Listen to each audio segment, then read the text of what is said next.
In today's lecture, we'll discuss two important parameter passing technique, call by value and call by reference. We'll look at implementation of call by value and implementation of call by reference.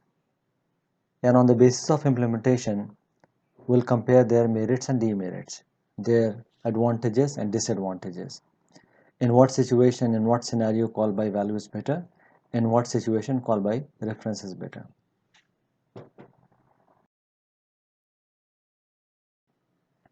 Let us begin by understanding activation record block. Whenever we call a function, information about the call is stored in activation record block. Every function call is represented by a corresponding activation record block. Whenever you call a function, its activation record block will be created. Here is a function that is taking two parameters and it has got a local variable. Question now is, what information is stored in the activation record block? In the activation record block stores several information, but for the time being we'll focus on two information. One is the parameter to the function. So it is taking two parameters. These two parameters will be allocated memory in activation record block. And the local variables, they are also allocated memory in the activation record block. So if this function is called, activation record block will store information about the local variable and the parameter. So let us say when I give call to this function, then this is the activation record block of the function max that has been created. This activation record block will store information about the parameter. So memory to the two parameter, one parameter is x, the second parameter is y. These are stored in activation record block. So memory to the two parameter x and y, they are allocated in activation record block. The local variables which are there in the function, they are also allocated memory in the activation record block. There is one local variable temp that is also allocated memory in the activation record block. So temp has got memory assigned in activation record block. Activation record block holds several other information, but for the time being we are not focusing on them. For the time being we'll only consider that whenever we call the function, information about that call is stored in the activation record block.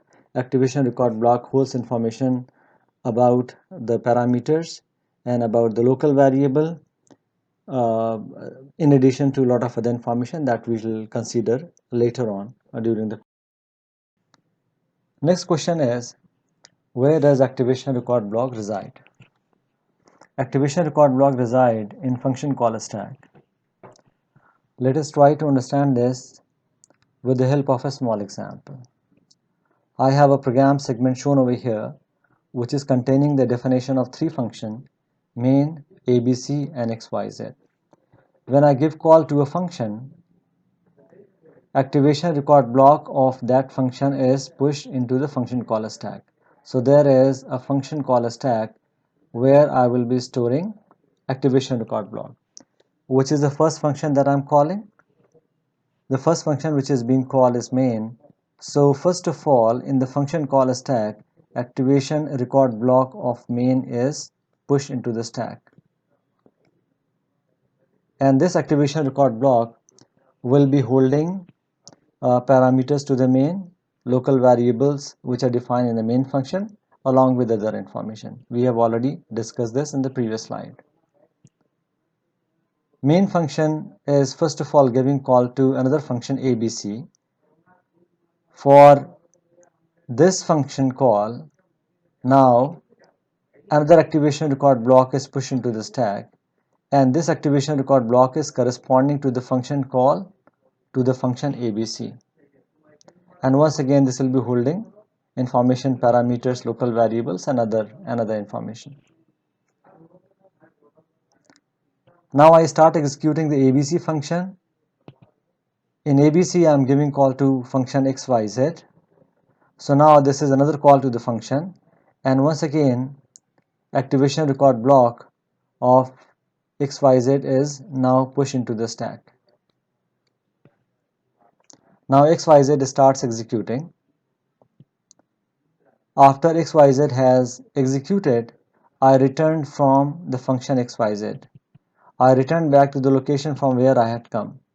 So xyz call to xyz was made from abc, so I returned back to the function abc from where xyz was called. When I return from a function, activation record block of that call is popped off from the stack. So at the top I have the activation record block of xyz. Now this will be popped off from the stack. So this activation record block is eliminated from the stack. Now we are executing the function abc. I return from function abc, go back to the main function. When I return from abc, activation record block of abc is popped off from the stack. It is eliminated from the stack. So now I eliminate activation record block of the function abc from the stack. Now I go back to the main function. In the main function, I am giving call to another function xyz. So now once again I create activation record block of xyz.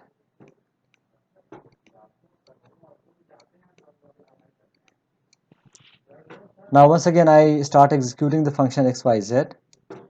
I execute xyz, and when I return from xyz, activation record block of xyz will be eliminated or will be popped up from the stack. So this is eliminated from the stack when I return from the function xyz. I go back to the function main and I execute the main. I exit the main function. My program comes to the end, and this activation record block is also eliminated from the stack.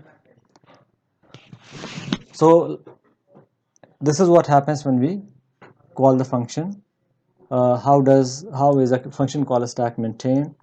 What operation take place in the function call stack when those operations take place? This is how. Let us now discuss what will happen in case of recursive function call. So here I have written a function. Name of the function is fact, and it is calculating the factorial of a number, and this function is a recursive function. Here recursive call is taking place, and this function has been called in the main with the parameter being 3. So we are calculating the factorial of 3. In this case, what will happen to the function call stack, how that will be operated upon, let us discuss that. So I enter the main function, I start executing the main function, and when I do this, activation record block of the main is pushed into the stack. So let's assume that this is the activation record block of the main function, and this is holding the local variable. There is only one local variable, and that is p. Main gives call to the function fact. Now for this call, activation record block is pushed into the stack. So now I push activation record block for this function call to the function fact with the parameter of n, that is 3, and there is one local variable that is also assigned memory location in this activation record block. Value of n is still not 1. Once again a recursive call take place, and another call is made to the fact function. Now I push one more activation record block for this call of the fact function. This call of the fact function has got the value of n as 2, and this activation record block is for the second call of the fact function. The value of n is still not 1. I give one more call to the fact function, and I push one more activation record block corresponding to this call for the same function, and that is fact, with the parameter of n being 1. Now the point that is to be noted here is at one point of time corresponding to a function fact, there are three activation record block existing. So in case of recursive function call, it may so happen that for a function you have more than one activation record block existing. In the recursive function call, more than one call to the function are active, and more than one activation record block in the function call stack, they are corresponding to each of the active function call. And when I'll return from the function, each of this activation record block will get popped off that we discussed earlier.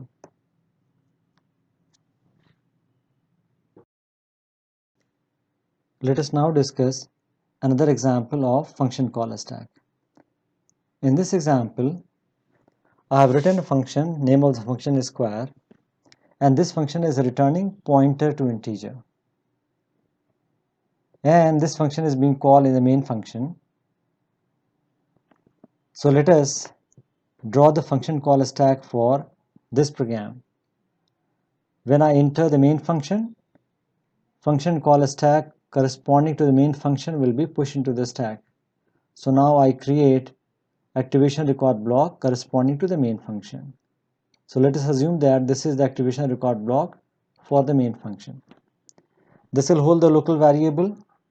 There is one local variable, and that variable is p, and memory will be assigned to p in this activation record block. What is the type of p? P is of type pointer to integer. So this location will be containing the address of some integer variable. Main function gives call to square function now, and a square function, when it is called, activation record block of the square function will be pushed into the stack.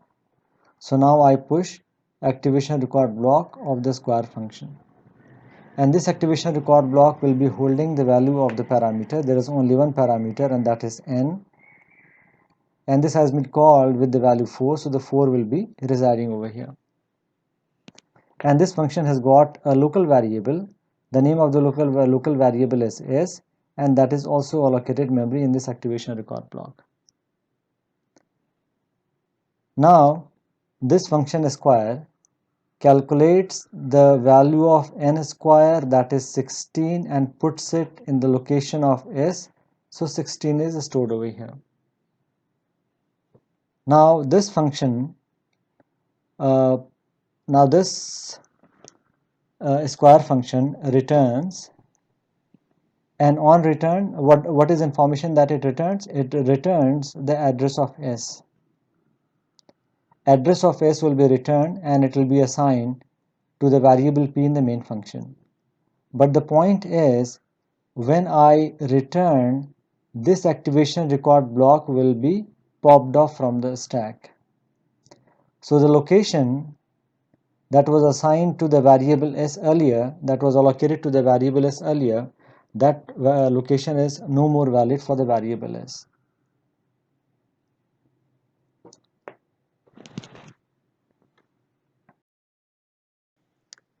Having understood activation record block and function call stack, let us now discuss call by value parameter passing technique.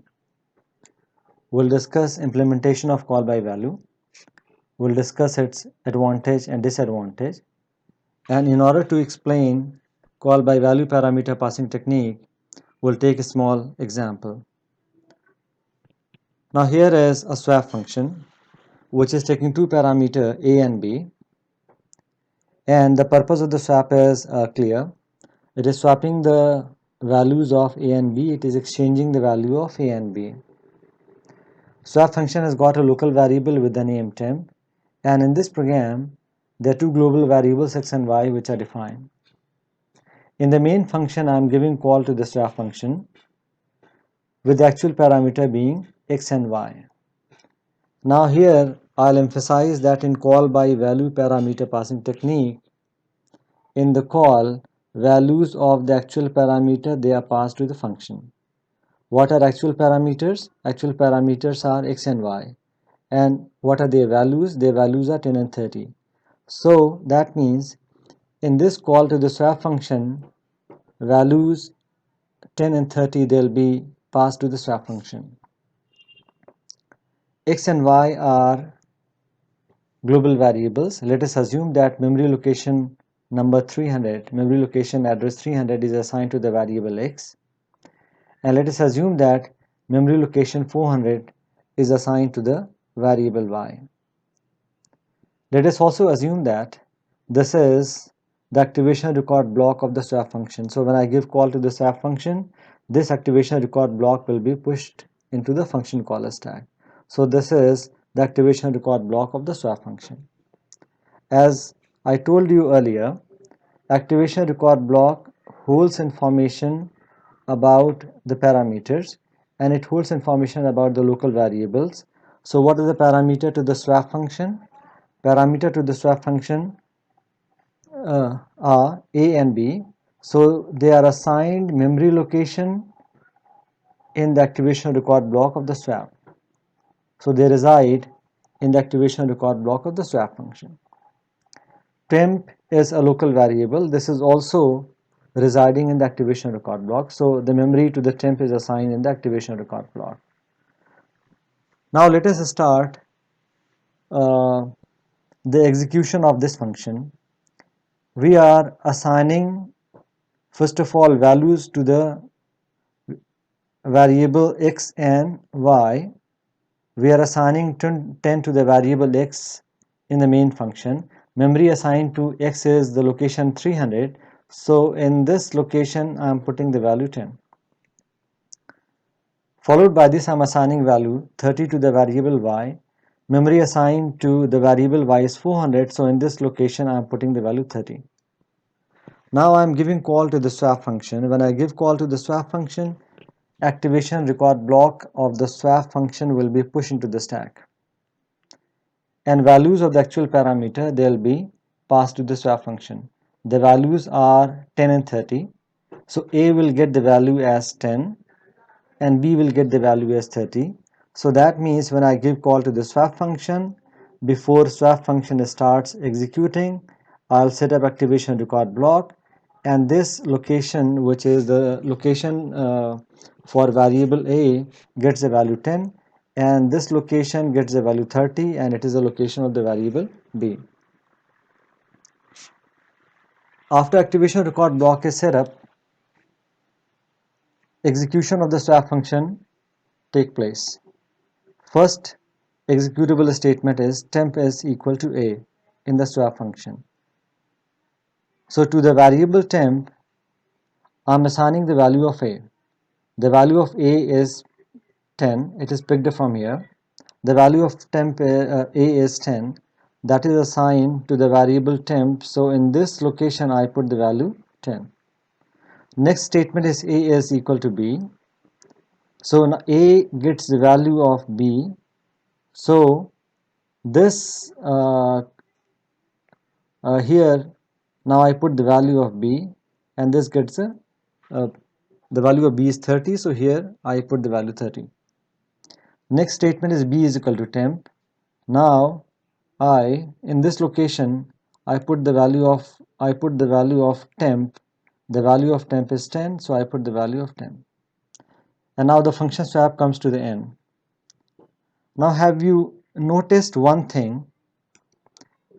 The swapping has actually taken place in the activation record block, because in the call by value, values are passed to the function and function picks up the value from the activation record block. So any operation on the parameter is taking place in the activation record block. So swapping has actually taken place in the activation record block. Actual parameters, which were X and Y, they are unchanged. So in call by value parameter passing technique, any change that you make in the parameter, they are not reflected outside the function.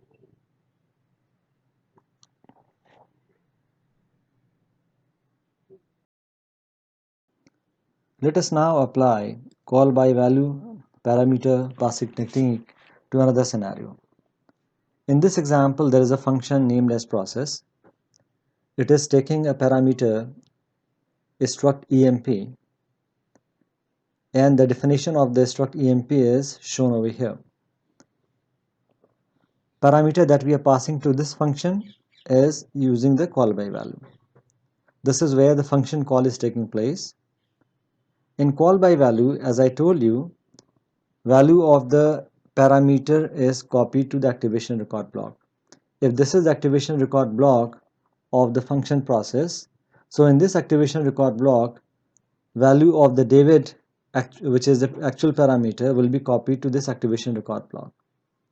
So that means before process function start executing, activation record block is set up. In order to set up the activation record block, value of the actual parameter David is copied to this activation record block. Since size of the David is large, size of this structure is large, it is containing an array of size 1000, so copying this structure to the activation record block will take time. So time which goes in setting up the activation record block before the function start executing is known as function call overhead.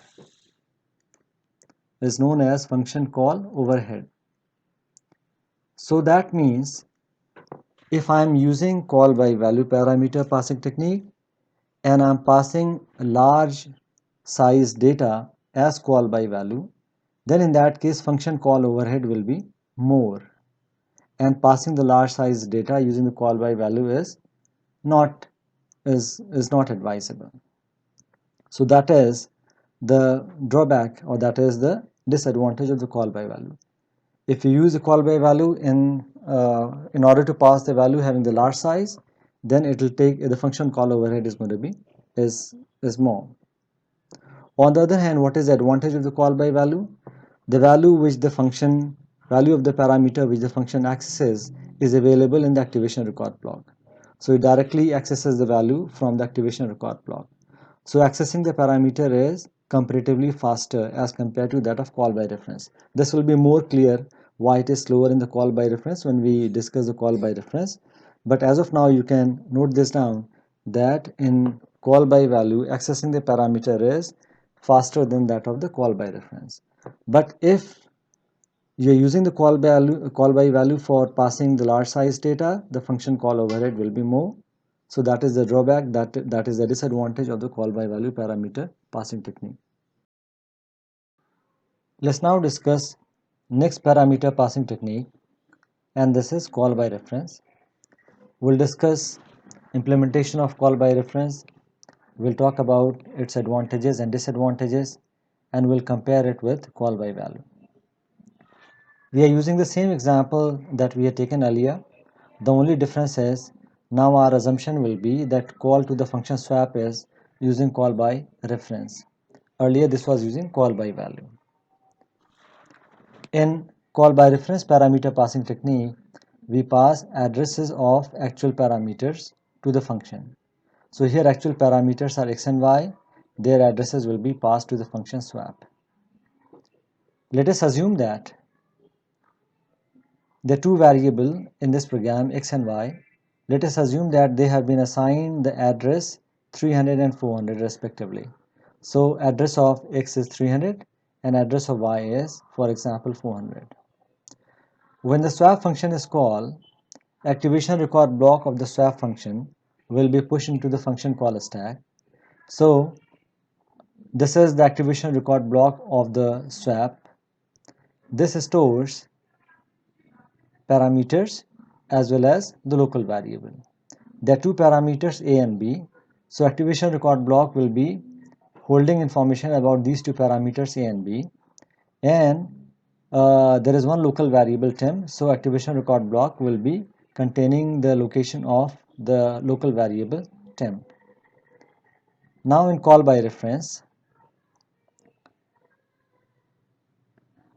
since addresses are passed, so this location will contain the address of the first actual parameter, and this will contain the address of the second actual parameter. Now let us do this for this particular example. So let us execute this program. We are assigning 10 to the variable x. So in the address of x we are storing 10, so this gets the value of 10. We are assigning 30 to the variable y. Address of y is 400, so in this address, in this location, we are storing 30. Now we are giving call to the swap function with the parameter being x and y. So addresses of x and y, they will be passed to the swap function. Address of x is 300, so this gets the value as 300. Address of y is 400, so this gets the value of 400. Now we start executing the swap function, and the first statement is temp is equal to a. Now remember that in the activation record block, I do not have the value of a available. Rather, I have the address of a available. So what I'll do is, I'll go to the address 300 and pick up the value from there. The value is 10. I get the value and store it in the location temp. Next statement is a is equal to b. Once again, the value of b is not available in the activation record block, rather its address is available. So I go to the address 400 and pick up the value of b, and that is 30. And where this value is going to be put, where this value is getting assigned, this value will be assigned to the variable a. And I know the address of a. Address of a is 300. So now at the 300th location, I put the value 30. So that means this is where I put the value 30. Next statement is b is equal to temp. The value of temp is 10, and this value is to be assigned to the variable b. Address of b is available in the activation record block, that is 400.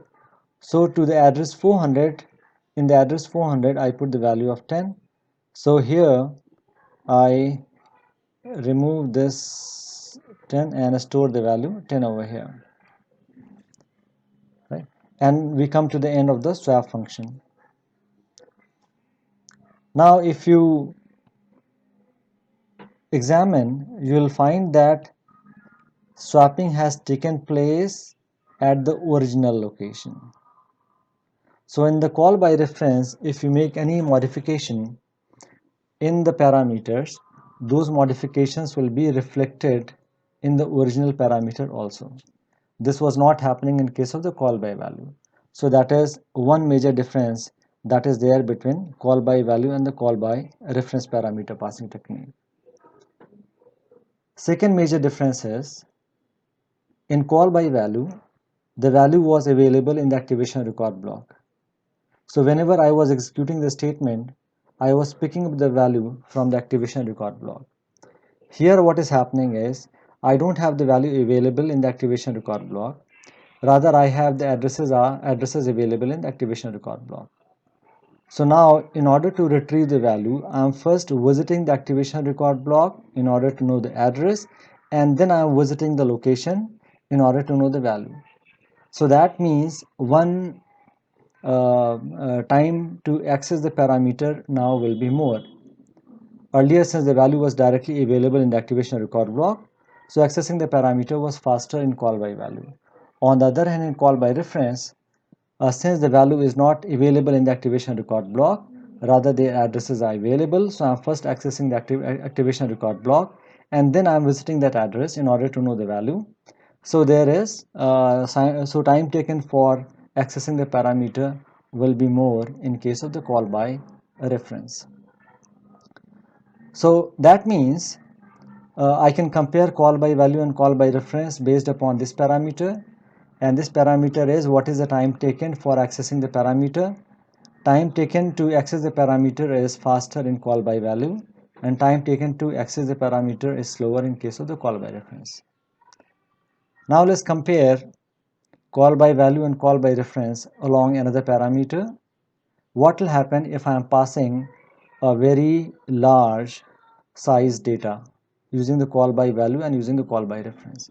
And if you recall, we had discussed that if you pass large size data using call by value, function call overhead is more, because you have to create the copy in the activation record block. So copying a large size data will take time. So function call overhead is more if you are passing the large size data. On the other hand, in call by reference, even if you're passing the large size data, you're only passing its address. So that means for the large size data also, activation record block will be smaller as compared to that of call by value. So function call overhead is less in case of the large size data in call by reference. If you're passing the large size data, function call overhead will be more in call by value, and if you're passing the large size data, function call overhead will be less in call by reference. So that is the comparison of call by value and the call by reference parameter passing technique.